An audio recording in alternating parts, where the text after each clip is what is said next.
আসসালামু আলাইকুম ওয়া রাহমাতুল্লাহি ওয়া বারাকাতুহু। তো এখন যেটা হচ্ছে যে আমি আগেরবারে যেটা বলেছিলাম যুক্তাক্ষরের যে আকৃতিটা শিখে বলেছিলাম, এখন আমরা যেটা বলতে যাচ্ছি ওটা হচ্ছে যুক্তাক্ষরের আকৃতি তো হয়ে গেছে। এবারে আমি যেটা বলতে যাচ্ছি এখন যেটা আরেকটা শিখতে হবে সেটা হচ্ছে যুক্তাক্ষরের অনুশীলন, মানে এটা কীভাবে ফের যেটা লেখা হয় সেটা কীভাবে বলতে হয় বা কীভাবে করতে হয়। তো যুক্তাক্ষরের অনুশীলনটা কীভাবে শিখবো সেটা আজকে দেখব। আগের ভিডিওতে বলেছি যে এটা প্রথম যখন বসে তখন এই আলিফটা বসে, এটা মাঝের আলিফ, এটা শেষের আলিফ। তো এইগুলো কীরকমভাবে বসে আর কীভাবে উচ্চারণ হয়। প্রথম যেটা বললাম এই আলিফটা কেমনভাবে লেখা হয়, এইভাবে প্রথমেই থাকবে আর প্লেনভাবেই থাকবে, তাহলে আলিফ বা এইভাবেই থাকবে।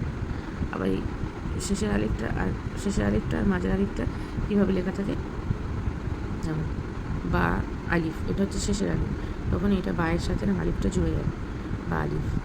আবার এই যে আলিফ বা আলিফ মিম, এটা মিম দিয়ে বোঝাচ্ছে যে কীভাবে লেখা থাকে মিমের আগে। তো প্রথম আলিফটা মিমের আগে এমনি প্লেনই লেখা থাকে, আর যেটা শেষের আলিফ মিমের সাথে এইভাবে যুক্ত হয়। আবার এরকম আলিফ লাম এমনি থাকবে প্লেনভাবে, প্রথম আলিফ যেটা হয় এইভাবেই লেখা থাকবে। আর মাঝের আলিফটা কীভাবে লেখা থাকে কালকে বলেছিলাম, এটা লাম আলিফের মধ্যে যে লাম আলিফ কীভাবে মাঝের আলিফ লেখা থাকে, আর এটা ওইভাবে আলিফ কাফ, এটা ওইভাবে প্লেনভাবে লেখা থাকবে। এটা প্রথম, এটা শেষেরও হতে পারে, শেষের আলিফটা এইভাবে খুব একটা প্রথম দিকেই লেখা থাকে, এইটা থেকে শেষের দিকে কাফ আলিফ। এবার এখানে বলা যায় বাটা কীভাবে লেখা থাকে, এটা হয়ে গেল আলিফ। এবারে এটা লেখা থাকলো বাটা কীভাবে লেখা থাকে, বা এই বাটা তখন এইভাবে জুড়ে যাবে এর সাথে। মধ্যখানে যে ফাঁকাগুলো দেখছো এই ফাঁকাটা থাকবে না, এই ফাঁকা ওইখানটা এইভাবে জুড়ে যাবে। এটা বোঝানোর জন্য দিয়েছে যে যখন জুড়ে অক্ষরটা লেখা হবে তখন মধ্যখান থেকে এরকম অল্প কেটে গিয়ে জুড়বে। আবার একটা এসছে বা জিম, এইভাবে জুড়বে। তারপরে এটা বা তা র, তিনটা একসাথে এইভাবে জুড়ে যাবে। তারপরে এটা তা কীভাবে জুড়ে যাবে, এটা মধ্যখানের তাটা কীভাবে লেখা থাকে, এটা শেষের তাটা কীভাবে লেখা থাকে, এটা শেষের বাটা, এটা প্রথমের বাটা, এটা প্রথমের ওবা, এটা কীভাবে কেমনভাবে লেখা থাকে, মানে একই দেখতে, খালি অল্প করে লেখা থাকবে ছোটো করে। এটা হচ্ছে সা হালকা করে, এটা প্রথমের বা, এটা মধ্যখানে বা শেষের বাটা কীভাবে জুড়ে, এটা প্রথমের তা, এটা শেষের তা, এটা মাঝেরগুলোও এইভাবে লেখা থাকে। এটা সা, এটাও সা, এটা হচ্ছে প্রথমভাবে লেখা থাকবে প্রথমের দিকে, আর এটা হচ্ছে হয় মাঝে নালে শেষে। যেমন এটা প্রথমে সা নুন, এটা লাম সা, এটা শেষে বা মাঝে এইভাবে থাকবে। এটা হচ্ছে বা অফ, বাটা কীভাবে লেখা থাকে, এটা তা ফা, এটা তাটা কীভাবে লেখা থাকে। এবারে আসবো জিম, আলিফ হয়ে গেল, বা তা সা হয়ে গেল। এবারে জিম হা খ, জিম হা খটা কীভাবে লেখা থাকে। তো প্রথমে জিমটা এইভাবে লেখা থাকবে যেটা এখানে লেখা আছে জিম বা, এটা হচ্ছে মাঝে কীভাবে লেখা থাকবে এইভাবে, এটা প্রথম, এটা মাঝে, একই রকম খালি একটু এদিক ওদিক। তো এটাও জিম লাম। এটা আবার হা জিম বা, হাটা বলে দিলাম খালি থাকবে, এখানে অলরেডি এখানে দেওয়া আছে হা খালি। আর একই রকম দেখতে, খালি নিচেই যে নক্তাটা থাকবে সেটা হবে জিম, খালি হলে হা, আর উপরে হলে খ। তাহলে এটা কি জিম বা, জিম লাম, হা জিম বা, হা লাম, লাম হা, হা ইয়া, এটা হচ্ছে ইয়া। এটা আবার খ, জিম হা খ, এটা এখানে বলে দিলাম। খ ফা, খ সিন, মিম খ, এটা কীভাবে লেখা হয় এটা একটু দেখে নেওয়ার ব্যাপার আছে, এছাড়া আর কিছু না। তাহলে একটু দেখে বুঝে নেওয়ার দরকার যে কীভাবে কখন কিরম করে কোনটা কীভাবে, মানে যুক্তাক্ষরের আকৃতিটা কীভাবে আসে। দাল, এটা হচ্ছে জা, দাল জাল র জা, তাহলে দাল জাল, জালটা হালকা করে উচ্চারণ হবে, র জাটা একটু চেপে উচ্চারণ, এটা হালকা উচ্চারণ হয়, এটা একটু চেপে উচ্চারণ হয়। তাহলে এটা প্রথম দালটা দেখে নেবো যে দালটা তো প্লেনই লেখা থাকে, বুঝতে পারবো আমরা। বা দালটা এটা শেষের দাল কীভাবে উচ্চারণ হয়, ওইটা মাঝেও একইভাবে থাকে, বা দাল নুন। তারপরে এটা হচ্ছে জাল, হালকা করে জাল র, বা দাল লাম, লাম দা, র সিন র, এটা হচ্ছে জা মিম, মিম জা, যেটা হচ্ছে এইটা গটা তো এখানে কিছুটা চলে এলো, এটাও একইভাবে লেখা থাকবে। তারপরে জামিন, মিমজা, জারো, জানুন, এইভাবে। আবার এখানে আসছে সিন, সিন, এই সিনটা হচ্ছে প্রথমে সিন আর হচ্ছে শেষে সিন। এই সিন আর এই সাটা একটু গন্ডগোল হয়, মানে এই সিনটা যেটা হচ্ছে তিন নোক্তা উপরে আছে, এর 3 নোক্তা উপরে আছে, একই রকম দেখতে, কিন্তু সবসময় মনে রাখবে এই সাটার একটা দাঁত থাকে, এই যে এইভাবে এসছে, এই একটাই দাঁত থাকবে। আর এইটার হচ্ছে যখন যুক্তাক্ষরে লেখা থাকবে তখন এরকম মনে রাখবে 3টে দাঁত থাকবে, 1টা 2টো 3টা। এটা সিন আর এটা শিন, এটা প্রথম এটা শেষে, এটা প্রথম এটা শেষে, বা এটা মধ্যখানেও এইভাবে থাকে।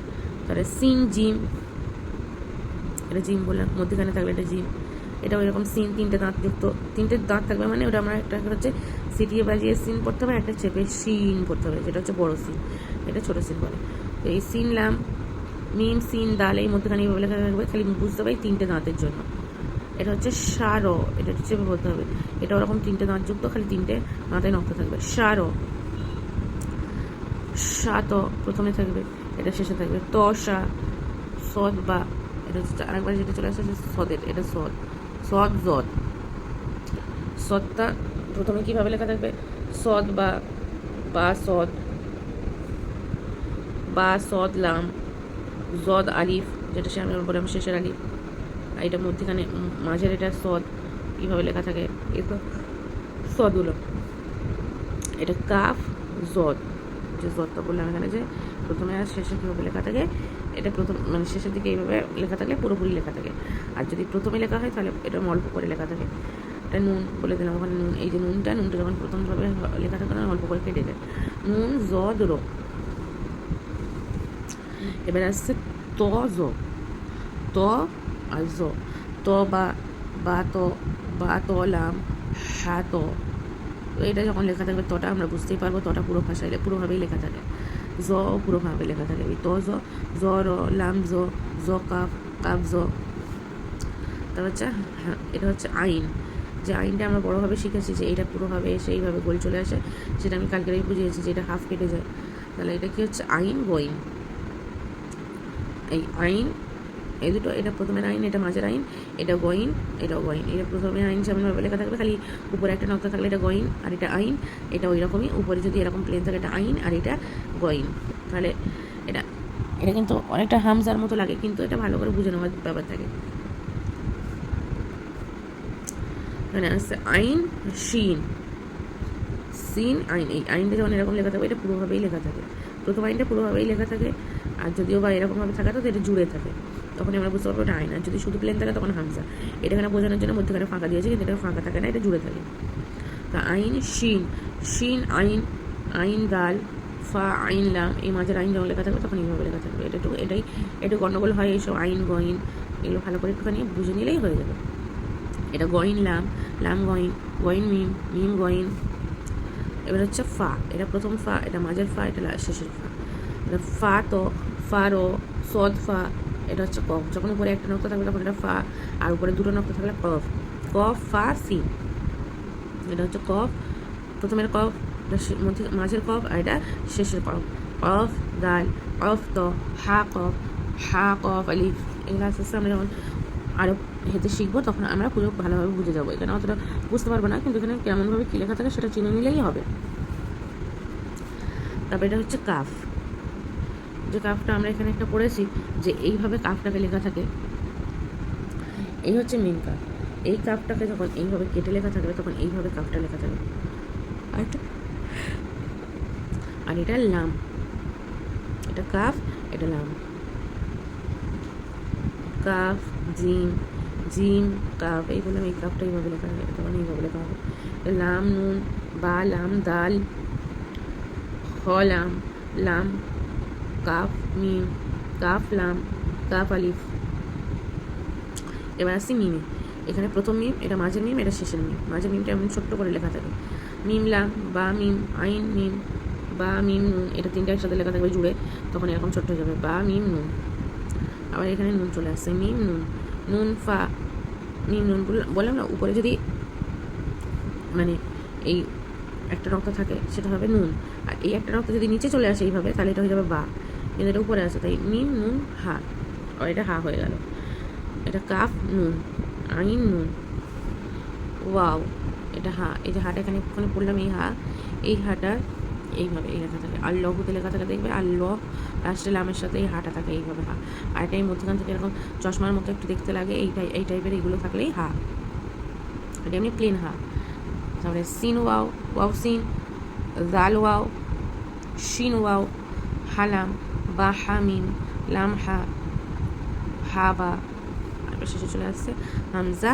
এটা প্রথমে হামজাগুলো সবসময় উপরে লেখা থাকে, কোনো একটা অক্ষরের উপরে লেখা থাকে। এটা ইয়া, আর এটা হচ্ছে আলিফের উপর হামজা কেমন থাকে, ওয়াওয়ের উপর হামজা কেমন থাকে, ইয়ার উপর হামজা কেমন থাকে। এখানে হামজা মিম, এখানে হচ্ছে ফা হামজা হা, ইয়া দাল, ফা ইয়া হা। এটা ইয়া কীভাবে লেখা থাকে, এই হাটা এইভাবে লেখা থাকে শেষে। ইয়া ওয়াও, মিম আলিফ হামজা, কিন্তু এই আলিফটা তখন পড়া চলবে না, মিম হামজা পড়তে হবে। আলিফের উপরে যদি হামজাটা থাকে তখন সেই হামজাটাকেই পড়তে হবে, আলিফটাকে পড়া যাবে না। আর ইয়া হামজা, তখন ওয়াওটাকে পড়া যাবে না। আচ্ছা, মিম র, ইয়ার উপরে যে হামজা তখন কী হবে, ইয়াটা পড়া যাবে না, মিম র হামজা, এইভাবে পড়তে হবে। ঠিক আছে, আজ এই পর্যন্তই থাকলো। এই পর্যন্ত তোমরা একটুখানি ভালো করে সব বুঝে নিও, দেখে নিও। না বুঝতে পারলে আমাকে কমেন্টস করো, আমি বলে দেবো। আজ এই পর্যন্তই।